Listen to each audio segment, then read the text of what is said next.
myself again. Good morning and welcome to NUFC Matters with me, Steve Wraith. It is Sunday morning. I'm delighted to say I'm joined for a knockout show, maybe, with Mick after a late night watching the boxing last night. And I know you didn't watch it, Mick, but I did. And wow, I was really impressed with that fight. I thought it lived up to its expectations, which a lot of these big fights don't. Yeah, I agree with you. I mean, I didn't see it. I listened to a little bit of it. You know, you say knockout, you know, if only there had been a knockout. And I think, you know, that seems to be part of the problem with me in boxing just lately. You know, it all seems to be style and substance. There's good technique, but I don't ever get the impression that one guy wants to knock the other guy out. I'm not sure how hungry they are in terms of money. They're all guaranteed millions in a purse. And an interesting one as well, Steve, I was just thinking about this morning. You know, we were talking last week about it's one thing to win a title. It's one thing to win a contract. It's another thing to retain it and keep your standards high.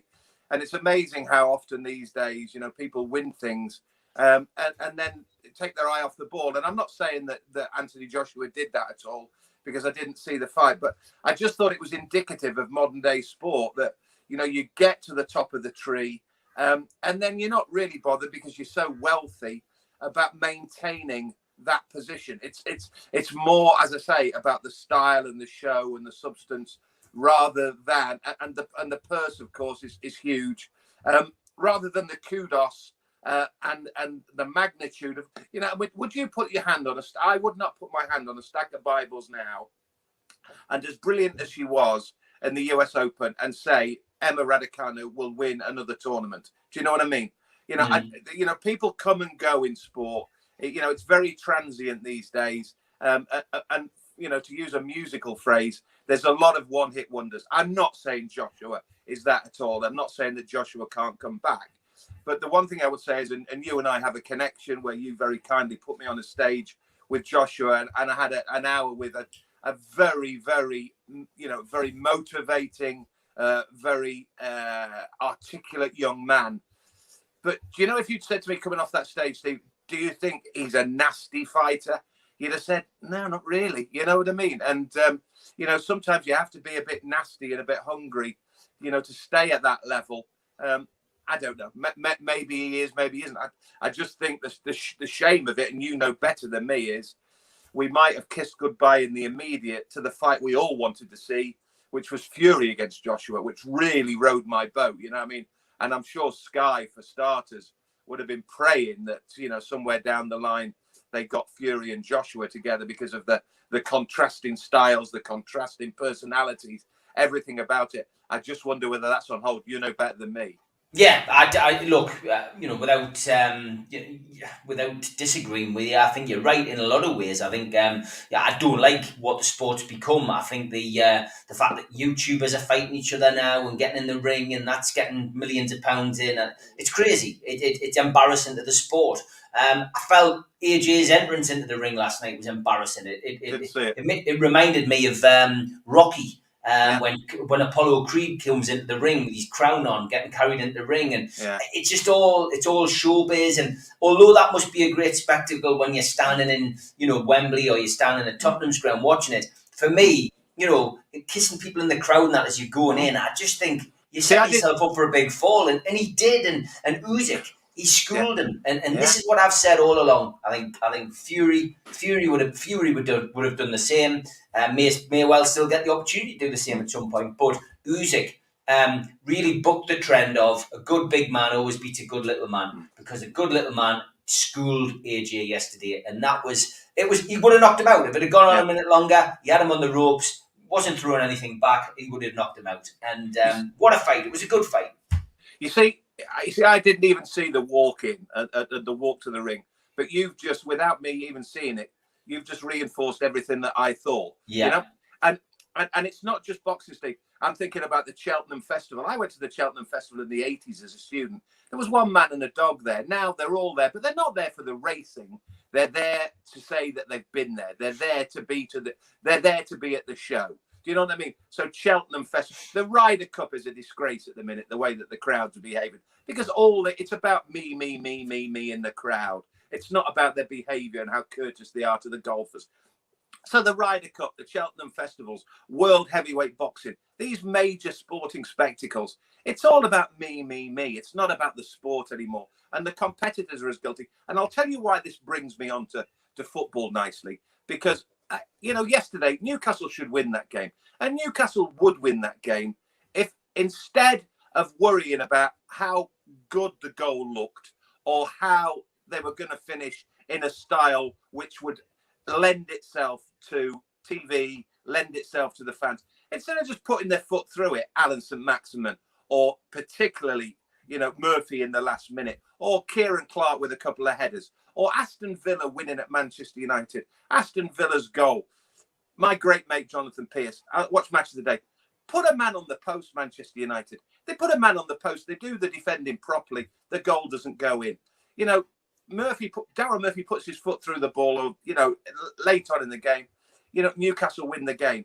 It's almost as if the football itself is a distraction from the sideshow of entertainment and let's make it sexy. Trying to chip a goalkeeper from where he was, Murphy, was ridiculous.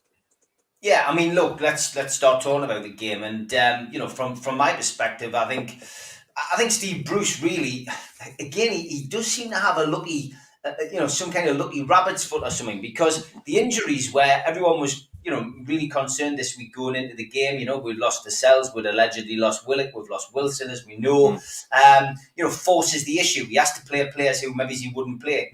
Not Dwight Gale, of course. But Darlow's in goal due to Woodman. I think he stumbled across a fairly good team yesterday. And really, watching the highlights, I didn't get there yesterday because my daughter's been recovering from COVID, and I'm negative, luckily, but I've had to basically look after a while. She's isolated for 10 days. But the highlights that I saw, Newcastle were a far better team. They had more shots than Watford. They had more corners than Watford. They should have been ahead by a country mile in that game and should never have been level at any point. And like you say, that one-on-one he had at the end, Murphy, that should have been game over. But there was a lot of chances missed. But he stumbled across what I would have said was a pretty good team, and we seem to be fairly attacking, and the rear guard was quite tight, apart from the goal we conceded.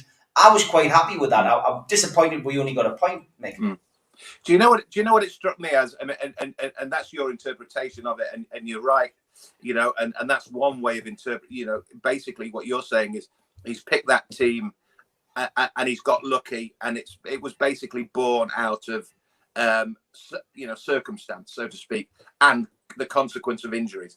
Do you know what I thought this morning? And I thought watching his interview last night, I thought suddenly, now whether this is because there's a chance that there's a wind of change blowing, there's a chance that he's been told he needs to start winning games. But I suddenly thought yesterday that the phrase that came to mind when I watched his interview afterwards, and he talked about, yes, there's positives, but it's about results. It's about results. And, I've said all along on here, I have no problem with Steve Bruce as a person. I think Steve Bruce as a person, I would much rather have in charge of my football team than many other football managers who may have actually been slightly more successful. I think he's a proper football man. I think he's a realist, etc., etc. But I think as a result, he knows that results are the things that win and lose him the job. And he knows that as well as they played yesterday, particularly in the first half, the results will kill him. But I think the team selection, I just thought the team selection was a change of complete stance and a change of philosophy on his part. I think for a lot of his reign at Newcastle, Steve Bruce has worked with the mantra that I'll pick a team that has my best chance of not losing the game. I suddenly think he's changed. I think as a result of going to a 4 at the back, I think he's now given himself his best chance of winning a game. And I think he's doing that because he's under pressure, and he suddenly knows he's under pressure. Now, only he and Ashley know whether he is genuinely under pressure. We can all talk about results. We can all talk about whether we think he is or isn't. Only those two people who have private conversations know. But I'm getting the feeling, and I'll tell you another pointer towards that for me, was Joe Willock. And I don't think Steve Bruce in the slightest was leading people down the path and leading people astray during the week when he said Willock won't play. I think he genuinely thought Willock wouldn't play. I think Willock and him have got together. I think Willock has almost a debt of gratitude, a debt of a favour to Steve Bruce, because he's taken him to Newcastle. He wanted to go to Newcastle. He likes life in Newcastle. He did well at Newcastle. But Steve Bruce made that happen, and he made it happen by spending his entire transfer kitty on Joe Willock. So Joe Willock knows that he owes him one. And I think it's got to the stage now where it's so pressurised that Willock's gone, look, I'll play for you tomorrow. I don't care if I might break down, but Watford is a game we could potentially win. So I all of this for me points towards a game which he was under pressure to get a result in, which, 6 games in, you'd think not necessarily the case, especially with Ashley's track record. But I think there was a major change and shift, a major change in Steve Bruce's philosophy yesterday. And I think he nearly got away with it. They should have won that game. They should have won it 2-3-4. They didn't. They ended up drawing it. And there's going to be an element of frustration. But I'm just wondering, bearing in mind the private conversations that have gone on, there's an international break, which is perennially the manager's graveyard on the horizon. After Wolves, you've got less chance of winning at Wolves than you had at Watford.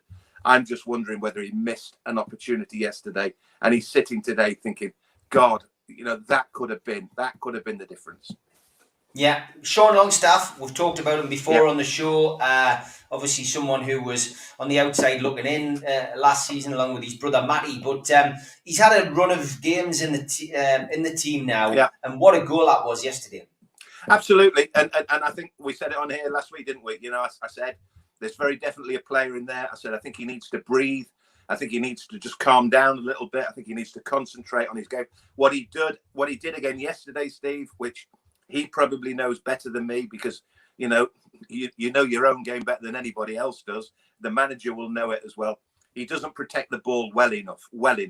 He gets caught on the ball. He loses the ball. But as I said last week, there's a player in there. There's definitely a player in there who could be a first-team player. Now, whether he's a first-team player regularly for 5 years, we'll wait and see. But potentially there is a player in there. The goal, I've seen it about 3 times. And going back to my point about outfield players just putting their foot through a ball, outfield players just defending, outfield players just doing the simple things. I can't for the life of me work out what that goalkeeper was trying to do with Longstaff's goal. Honestly, I thought at first he'd gone with his wrong hand. Then I thought, no, he's not. He's gone with 2 hands. Then I looked at it again and thought, I think he's tried to punch it or palm it. Back in the day, goalkeepers would have just gone bang, catch it. It's hit quick, it's hit with bend. I don't want to take anything away from Longstaff's effort. But again, going back to the show pony thing, I think even goalkeepers are at it. They try and do things that they don't need to do. Just save the shot. But going back to Longstaff, he's got a goal. He's done well again. If he develops that level of consistency, if he protects the ball a bit better, there's every chance, because for a fact Steve Bruce was a proper professional, not the most gifted, not the most blessed with talent, but a very, very, very good player. And he's a Geordie. He will like Sean Longstaff. He'll like Sean Longstaff in the way that, despite rumours of dressing room bust-ups, I'm sure he likes Matt Ritchie, because of the way that Ritchie plays the game. So I think he's got a major chance, Sean Longstaff, and he did his chances absolutely no harm with a good goal, which, as I say, I do think the goalkeeper could have done better on. Yeah, he's getting back to his best, that's for sure, and that can only be beneficial for the team. Okay, as always, plenty of questions coming in, so we will go to them now. Darren just says, how did we not win yesterday? Our failure not to bring in a proven forward showed with chance after chance missed. I mean, Steve Bruce, I've harped on about this, after the York game in particular, said we were all right in that department. I mean, Dwight Gale is sitting on the bench, completely redundant, not getting a run out. But he is right, Darren, what he says. We are failing to convert chances, and that is an issue when you're conceding as many shots. And I think I saw a stat on Match of the Day last night. I think Leeds were top, Newcastle second on the amount of shots that they have to face in each game. Crazy, really. I think we've conceded the most shots against our goal since, over the first 6 games. It's in the 100 mark now, I think. And the worry, and we touched upon this last week because I said there's a rumour flying around that Wilson won't be ready until after the international break, and that's now proven to be true. So you're without your talisman, your best player, your best goal scorer. Although interestingly, I thought the interview with Sean Longstaff on Match of the Day was interesting because he termed Murphy the best finisher at the club. Yeah, I heard that. Now, I'm thinking if I'm sitting at home and I'm Callum Wilson, I'm thinking, hang on a minute, he's a better finisher than me. But I don't know. Of course, it's a worry, and we've said it a million times that Callum Wilson is, without a shadow of a doubt, the best player. And had he been on the field yesterday, they would have won the game. But that is absolutely no excuse for the likes of, Sean Longstaff scored a goal, but all right, he's falling back. But the half chance that St. Maximum had that fell to him, again, he could have finished that. You've got a chance for Jacob Murphy. I think I called him Darryl earlier. That's a bit of faux pas. But Murphy's had a chance. St. Maximum's had a couple of chances. The one who's got away with it, I think, a little bit because everybody's concentrated on the St. Maximum chance and the late one for Murphy were the Kieran Clark headers. Kieran Clark's normally a very good header of the ball, and he's had 2 absolutely surefire one-on-one with the keeper headers, and he's hashed both of them and made a right mess of both of them. So so many chances, and yet at the end of the day, but for an offside decision, which by the way was a mile offside, and why the linesman can't give it and why VAR even needed to get involved, I don't know. They could have even lost the game, strangely. So, and also thinking about Match of the Day last night, here's an interesting one. I was as guilty as anybody as a commentator for stats, and I did like a good stat. But Lineker comes up with the one, I don't know if you heard it last night. Newcastle have now become the first Premier League team to go 6 games from the start of the season without a win 6 times, and the managerial roll of honour now is what Steve Bruce this season, Rafa 2-3 seasons ago, McLaren, Kenny Dalglish, Ruud Gullit, Alan Pardew. So those are the 6 managers, and very different managers, Steve, very different philosophies on football, and yet can't win a game of football from the start of the season. So there's no tried and tested formula for winning games of football. And Steve Bruce is the latest one. I should also mention as well, God bless his soul, it's the 4th anniversary today of Freddie Shepherd's passing. And my thoughts are with his family. And Freddie was fantastic for Newcastle United Football Club. Sadly left us 4 years ago today. But the work that he did, Sir John did, Freddie Fletcher did, unbelievable the way they dragged that football club up from its bootstraps. But I remember having a long interview with Freddie. I think it was I can't remember I think it was the history of Newcastle United. They launched a video, and I talked with Freddie then about the appointments that they'd made as manager of Newcastle and how they were desperately trying to get it right. They'd gone down the road of superstar manager. They've gone down Kenny Dalglish had just won a title. They went down the road of superstar player with Ruud Gullit. They'd gone with bringing the Pied Piper back, Kevin Keegan, and they just couldn't get it right. And sometimes the harder you try, the worse it gets. At the minute, it's Steve Bruce trying desperately to make it work at Newcastle. But there is no magic formula. And yes, he might be the 6th manager to not win the first 6 games of the season. But it'll happen again. It might happen next season with or without Steve Bruce. It might happen the season after. That's just the way that football goes. Yeah, Tom Dixon says, where do you think our first win will come from?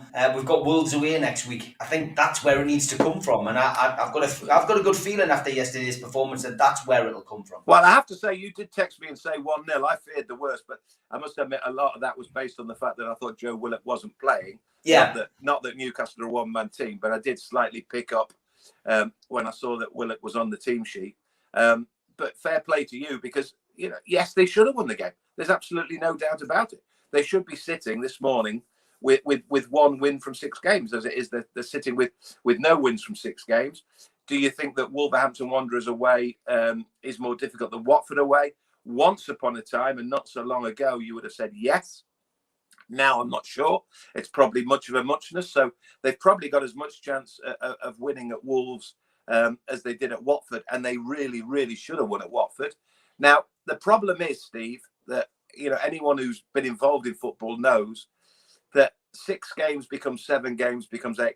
It just ramps up the pressure. And I think to be fair to him, he may well be the best finisher at the club, but what he is a decent player who did very well for Newcastle at the end of last season, Jacob Murphy. And yet, I was watching it and I thought, do you know what it is? This is reminiscent of John Dole Thomason on his debut at St James's, where he gets a 1-on-1. And you just know that as he's getting closer to the goal, his heart's going a million to the dozen, his backside's twitching, his feet are like lead, his head's in bits, and he misses the chance. And I just think that's exactly what happened to Murphy yesterday. He knows that he's on the cusp of winning Newcastle's first game. He knows a manager who's probably got an awful lot of time for is going to get off the hook and get a bit of leeway from critics. All he's got to do is put it either side of the keeper, and somehow he has a complete aberration, and he decides to chip it against the keeper's kneecaps from about a yard and a half, and the chance goes begging. But that's pressure. That's football. Those are the fine margins between waking up this morning as a team who've won a game and waking up this morning as a manager who's suddenly a little less pressurised, and waking up this morning finding yourself 17th in the table and with a manager who's everyone's saying it's time to sack him. Let's see.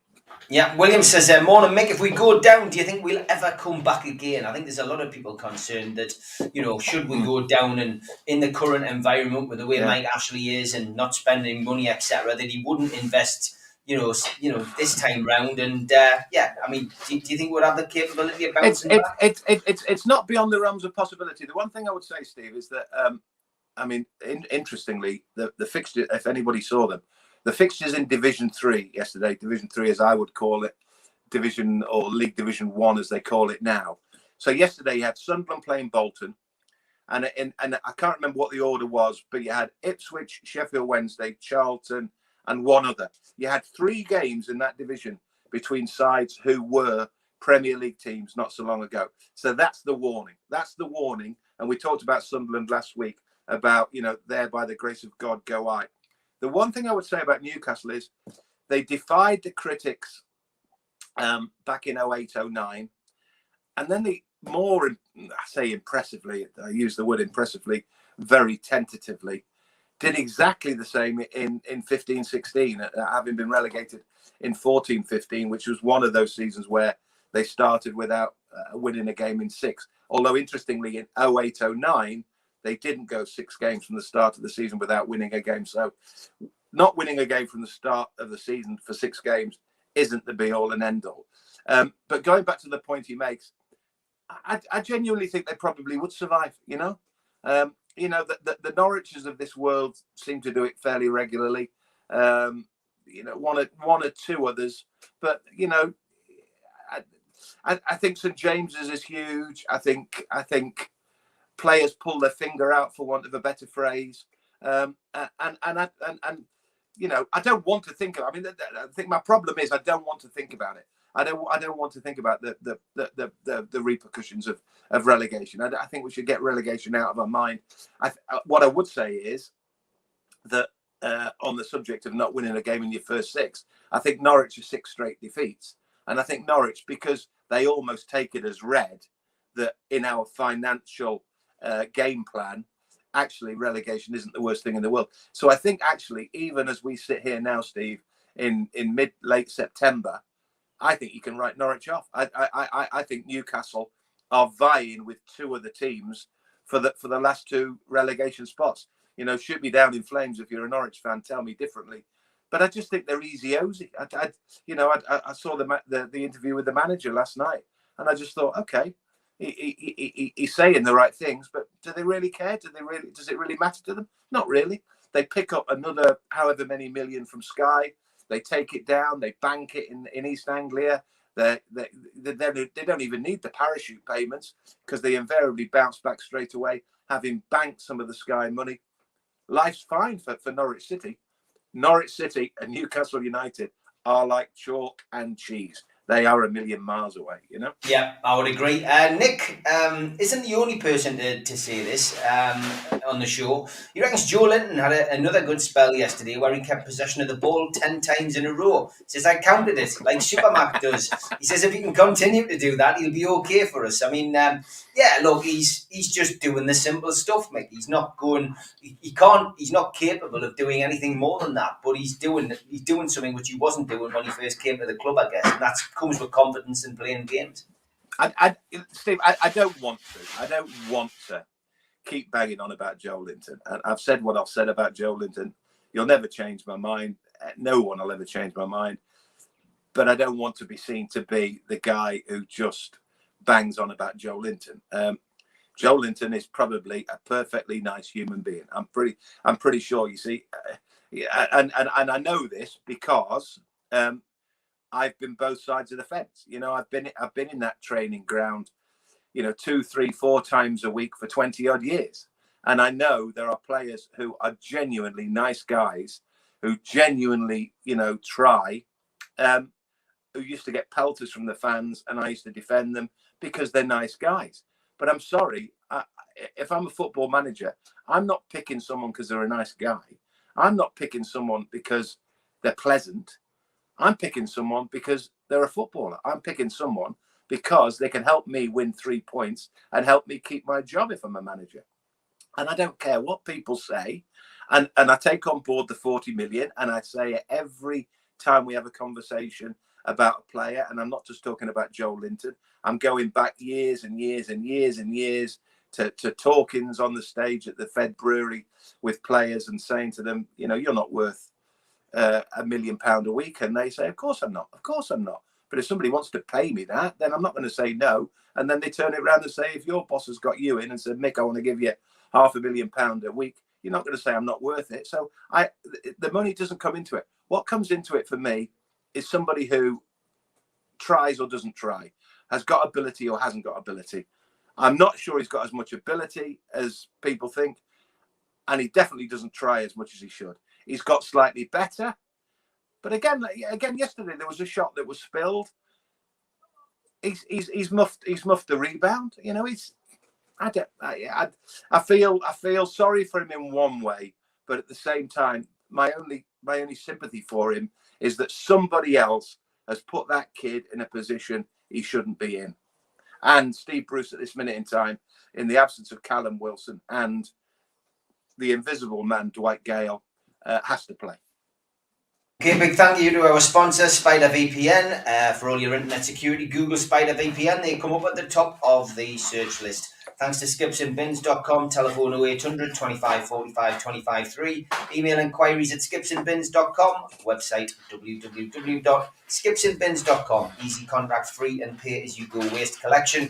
Also thanks to L&G Family Funeral Directors, 0191 389 7245, and to qtechshop.co.uk, the makers of pool tables and snooker tables in Wallsend in Newcastle. And thanks to Jab Signature for making all of our flyers. Also, a big thank you to all of those who are in the chat who regularly support the show. If you want to subscribe to the show and you're a first-time visitor, hit the Newcastle Legends logo in the bottom right-hand corner and you can subscribe for free.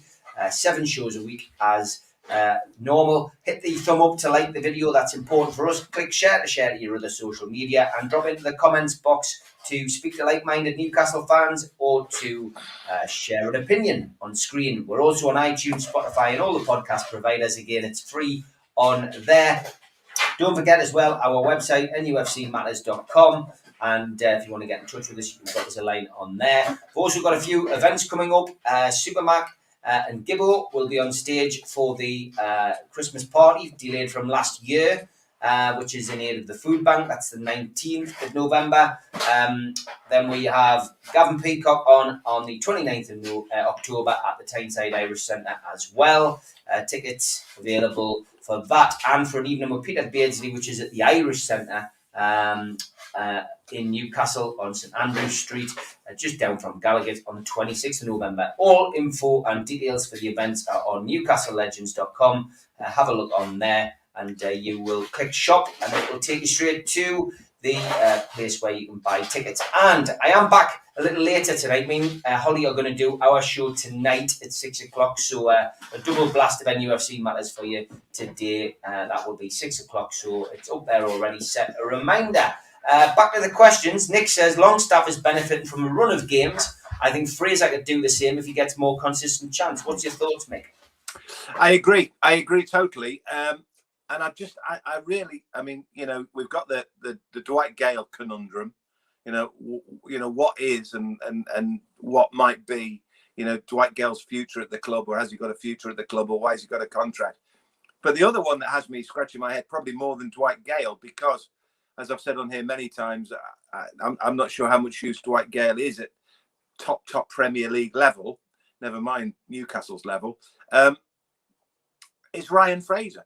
Because if you remember, if you cast your mind back to sort of 2-3 years ago at Bournemouth, you know, he was a top player. You know, he was highlighted every week on Match of the Day. I mean, obviously we don't see Bournemouth games, but we see the highlights, and every week, you know, it was about Wilson, it was about, you know, whoever else, Josh King, whoever else they had at the time. But the guy who was causing mayhem for Bournemouth and being a real good player was Ryan Fraser. And I remember when they got Ryan Fraser, because there was that famous video online of him, Richie and Wilson, you know, in a restaurant, and you thought, this is brilliant. You know, the three of them, they like each other's company, they like each other. You often do it, you know, clubs do it. I mean, you know, West Ham are doing it with East Europeans. You know, what you do is you get a little band of brothers together within, you know, the dressing room, within the team. They spark off each other, and I was genuinely excited when Ryan Fraser first arrived. I thought, you know, he's down that left side with Matt Ritchie. He's got Wilson in the middle. He's the supply line. I thought this can only be good. And it's, for whatever reasons, I know the injuries haven't helped, but I'm just not sure what's happening. And then we had a ludicrous situation yesterday where, you know, he's brought on with about 2 minutes to go. You know, whether, you know, that might well have been, bearing in mind the nature of the game, and I would certainly wouldn't criticise Steve Bruce for bringing somebody on at that stage of the game just to take a few seconds off the clock, because it got to the stage where you would take a point at Watford. But you know, I'm just not sure what's happening with Wilson, and I do think there's definitely a player there, but you know, does he want to play? Is there a difference of opinion with the coaches and him? Is he still injured? I'm not sure, but he has to be. For me, again, Almiron blows so hot and cold, blows so inconsistent. I would have Ryan Fraser ahead of Almiron every time, and they essentially play the same sort of position. So, you know, my message would be, you know, get Ryan Fraser fit, get him fit as quick as possible, get him up to speed, get him in the team, because he's tenacious, he works hard, he knows the Premier League, he's a Scottish international. It's a no-brainer for me, Ryan Fraser. When you look at this, especially if now he's gone from his 5 at the back to 4-4-2, he is a natural component of a 4-4-2, which I think pretty much was what Bournemouth used to play. So get him in the team, get him fit, get him ready, get him capable. He scores goals. I don't know what's happening with Ryan Fraser. I really don't. No, strange one. Alan says, could Joe become the new Shola? Abysmal to begin with, who couldn't trap a sandbag and unbelievably became a terrace legend. I think that's a little bit unfair on Shola. He was in the shadows of Alan Shearer for a long time. If I'm Shola, I'm spending the rest of the afternoon, the rest of the day, and the rest of the week in a darkened room. Because I'll tell you what, if you're starting to compare me to Joelinton, I'm thinking, no, I'm not having that. I've done a bit more and a lot more than Joelinton. I'm not. There's no way you're comparing Joelinton to Shola Amiobi. Frank Pingle, Andreas Anderson. Hey, Andreas Anderson wasn't bad. You know, it wasn't bad. But no, Yeah. Steve. Rob McDonald. Yeah, Steve. It's the hardest job in the world, isn't it? Yeah, and it is. And it was proven yesterday. The reason we didn't win a game yesterday and didn't win a game comfortably because we didn't have one of those beasts that put the ball in the back of the net without thinking, those players that are just instinctively goal scorers, those players who cost 50 million, 60 million, 80 million, 200 million because they do the one thing that every football team needs, and that's somebody to put the ball in the back of the net. And if we'd had somebody to put the ball in the back of the net yesterday, it would have been happy days this morning. As it is, it was left to players who weren't quite, this is being very kind to them, by the way, weren't quite technically good enough to put the ball in the back of the net. But believe me, Shola, he's not up there with Big Al and Thierry Henry and what was it? Mo Salah got his 100th Premier League goal yesterday. But believe me, Joelinton is absolutely a million miles away. Joelinton is in National League South compared to these boys. So, no, let's not have any comparisons between Joe. If he's getting better, Steve, I will hold my hands up. Honestly, if I will be the first person to say, and I am. All I do is speak as I see, speak as I find. Yeah, it's not the signs of life there. I mean, exactly. Forget about the £40 million fee. At least he's not a waste of a shirt now. He's doing what he should be doing. Almost. Yeah. We'll leave it at that. I mean, don't forget, you were the one who said to me, "God, did you see the highlights of Match of the Day?" And that little montage of Match of the Day where he's jogging down the middle as if he's going for milk on a Sunday morning. Never mind playing at Old Trafford. This is where we are. This is where we are as a club. You've got to accept it. Yeah, but let's be let's be honest. Let's just call it as it is.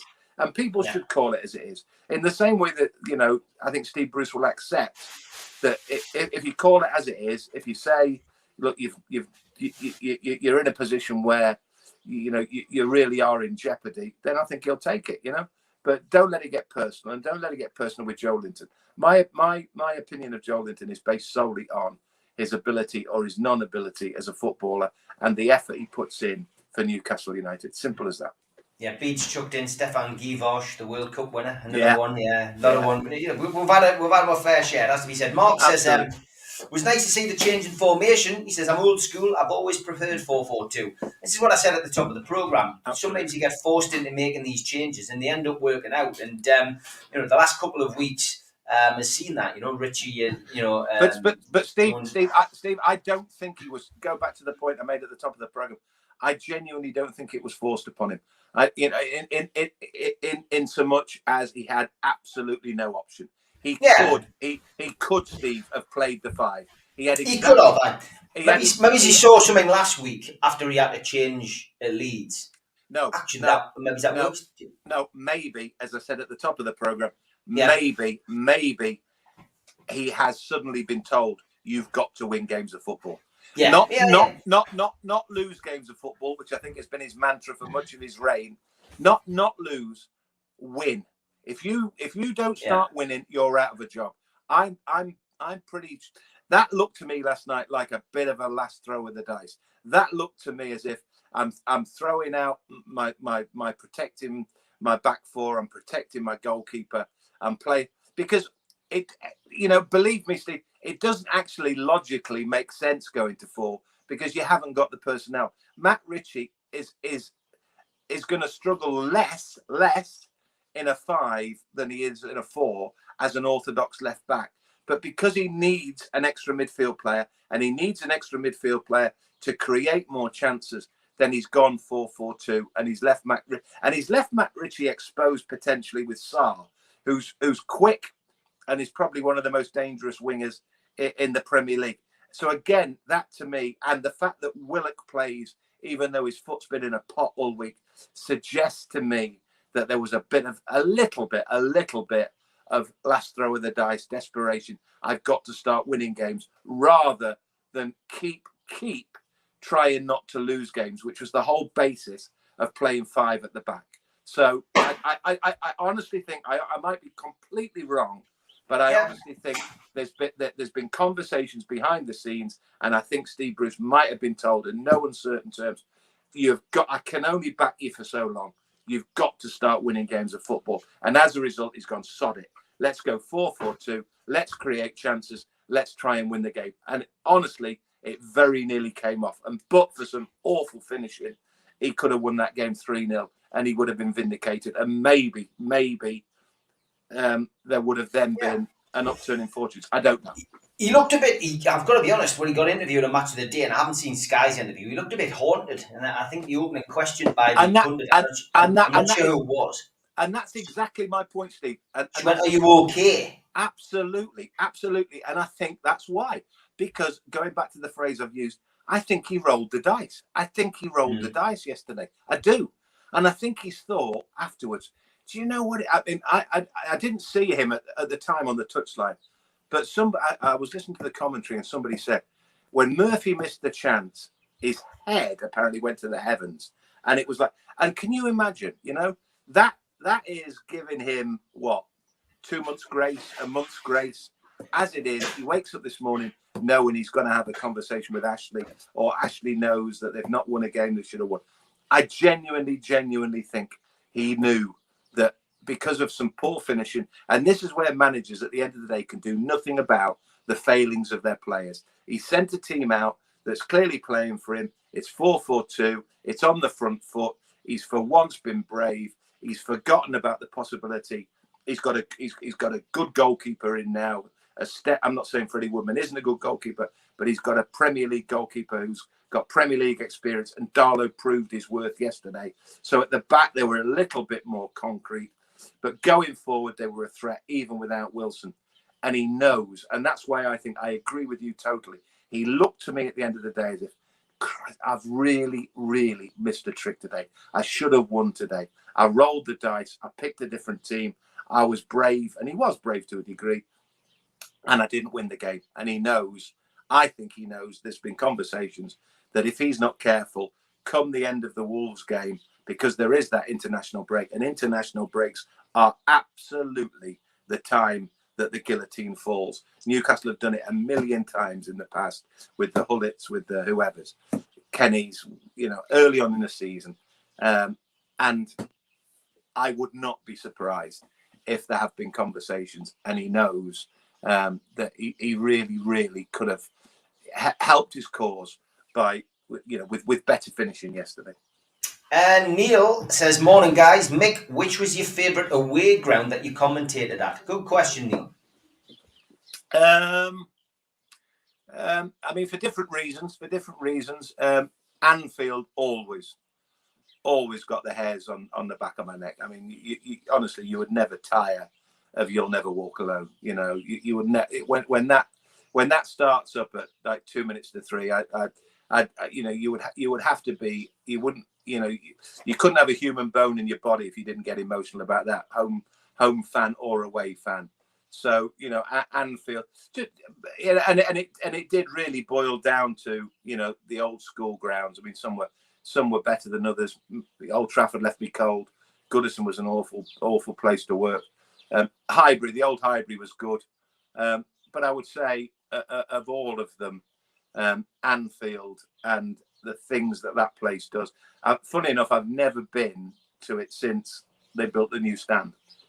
So I'd be interested to know whether that's killed the atmosphere or lessened the atmosphere, because as we know with St James's, once it becomes irregular, the four sides of the ground, the sound just goes up into the ether, So I'd be interested to know whether what Anfield's like these days. But I would say Anfield. Yeah, I would say Anfield. Fantastic ground.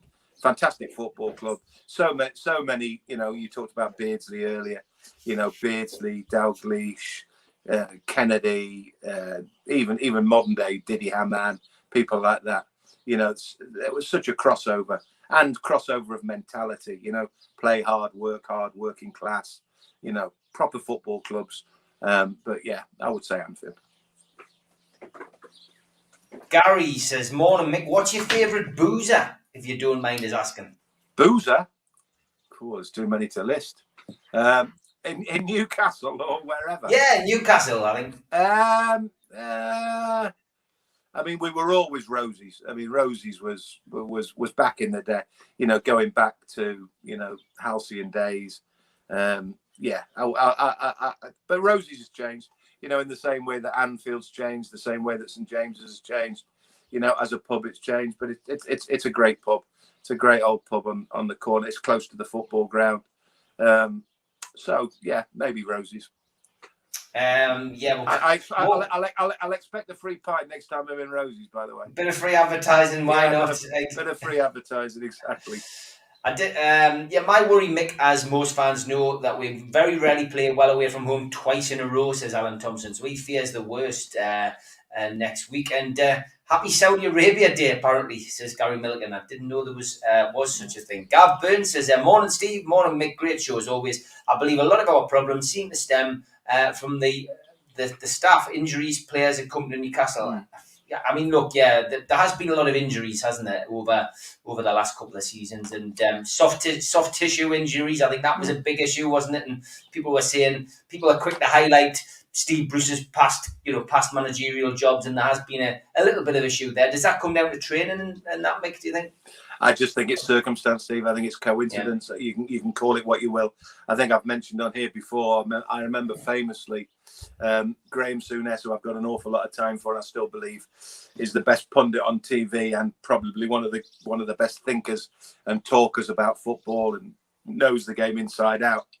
He moved them all lock, stock, and barrel from the top end of the training ground down to the academy because he was convinced he was getting too many injuries on the pitches at the top end. So, and there were other managers as well who questioned this or questioned that. I just think it's fortune or fate or whatever it is. It's nothing you can control.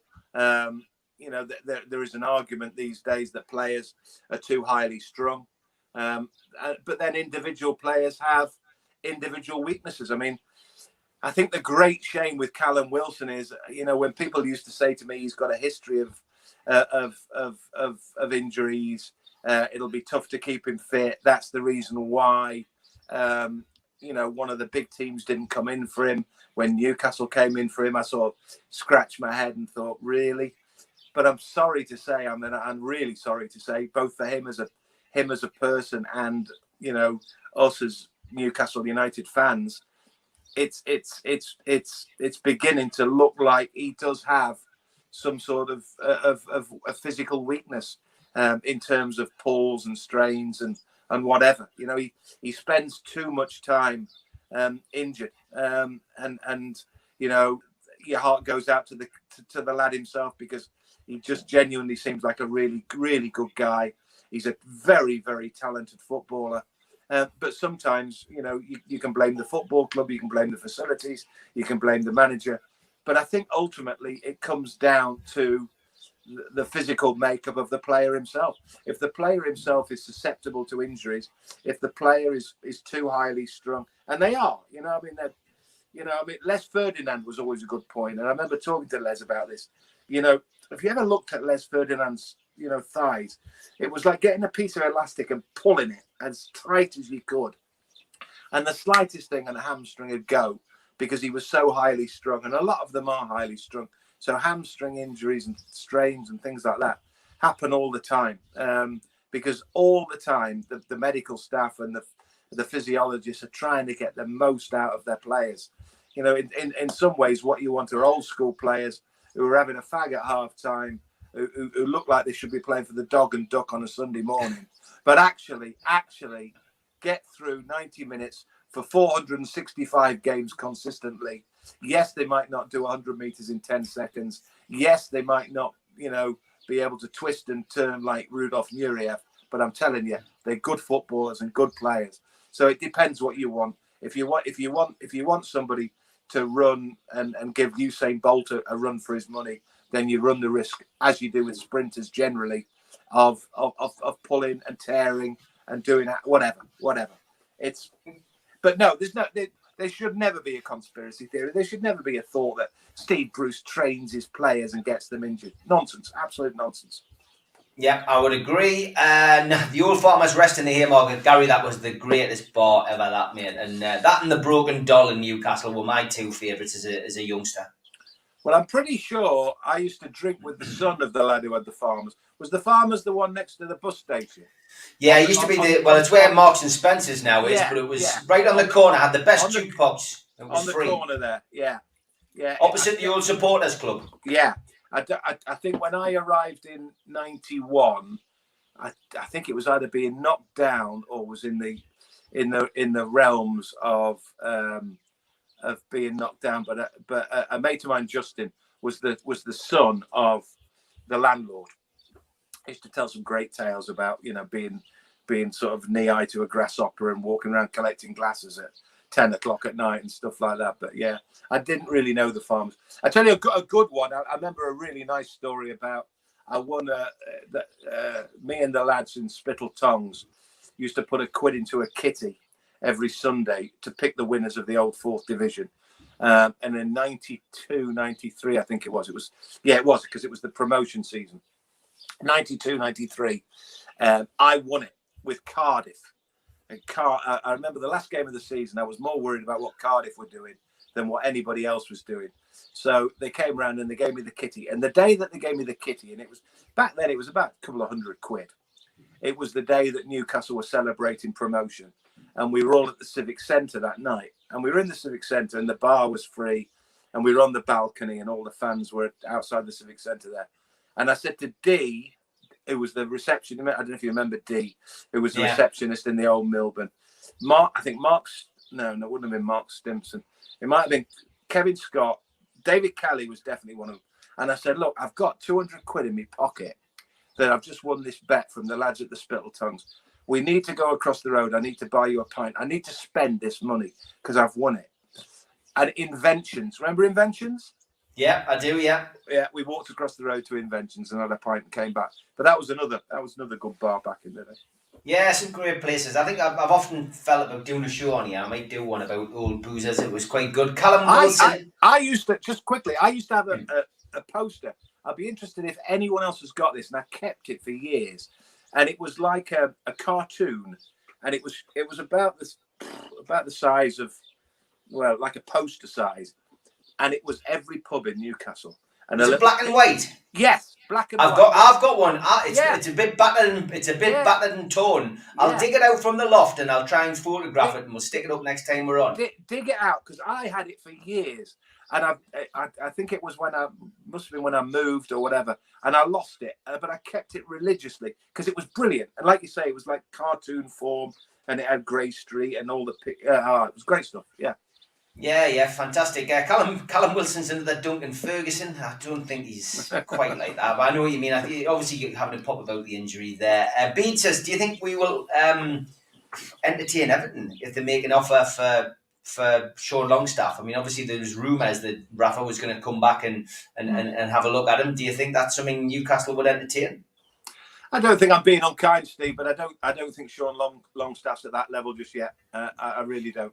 I don't think he's a first-team player at Everton. And if I was Sean Longstaff's representatives, and I've met Sean Longstaff a couple of times, he's a lovely, lovely kid, a proper kid, head screwed on properly.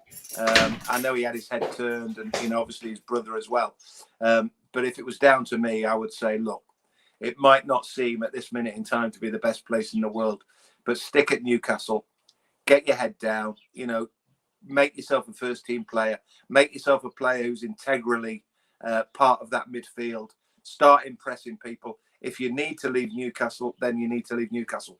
But don't jump ship just because it's not going well at Newcastle and Rafa wants you at Everton.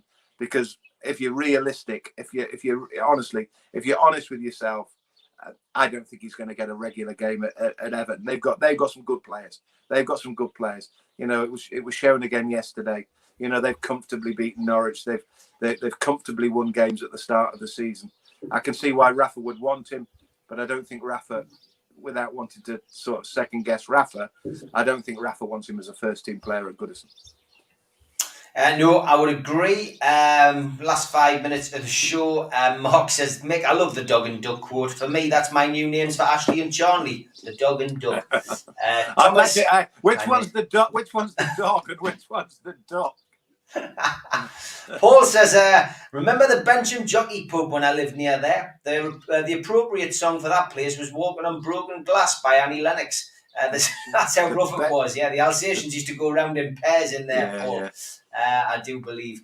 Ferguson was injury prone due to his size. Wilson is because he runs too much as a drifting striker and workhorse. Ferguson had long limbs which snap regularly, says Life Goals. They do have, players do have susceptibilities. They do have weaknesses. There's absolutely no doubt about it. And it often comes down to the way they're built. I mean, I wouldn't have thought that was a problem with Callum Wilson. I don't look at Callum Wilson and think to myself, well, because of his physiology, because of his physique, he's going to have a problem. Duncan Ferguson, you could argue that. And I'll tell you that the lad who had the biggest problem because of his physique in many, many ways was Andy Carroll, God bless him.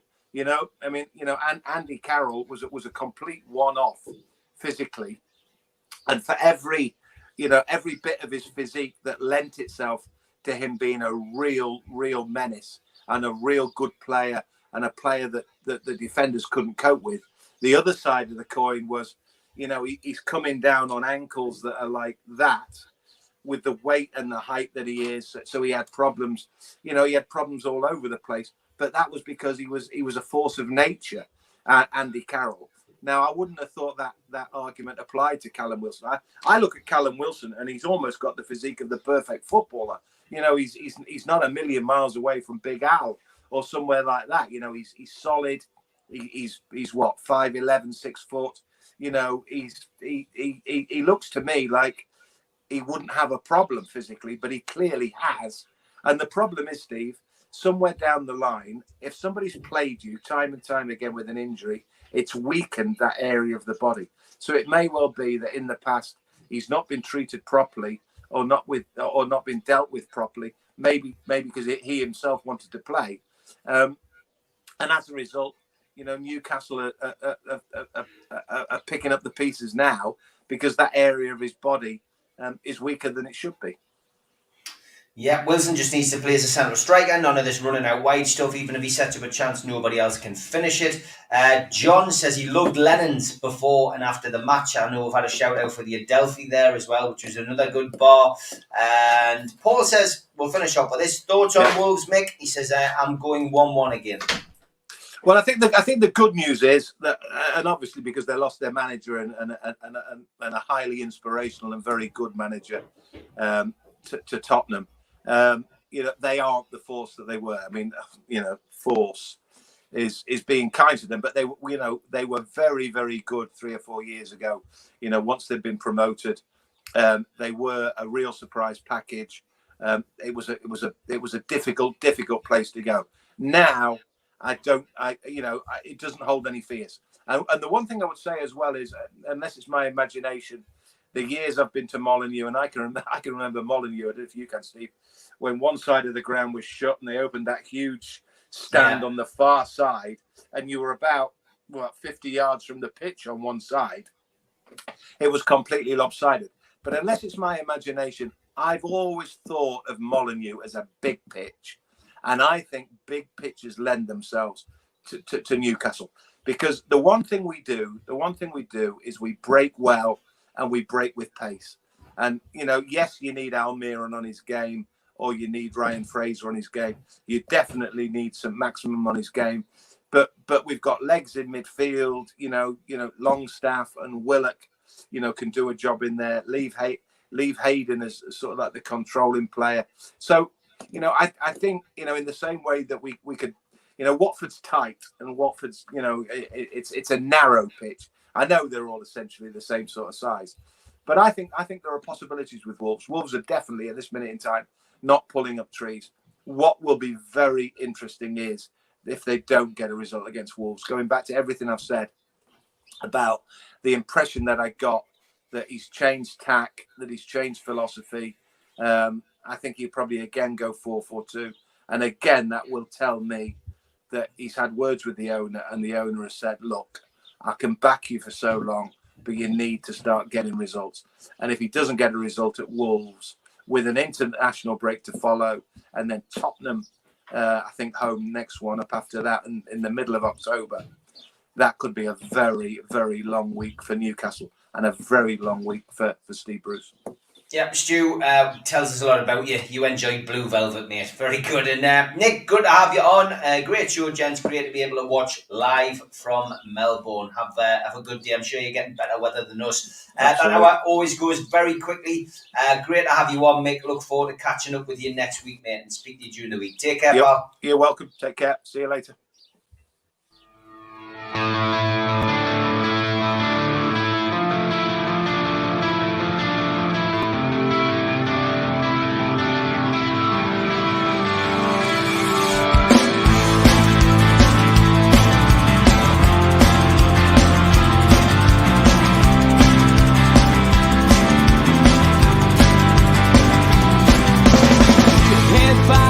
Critics are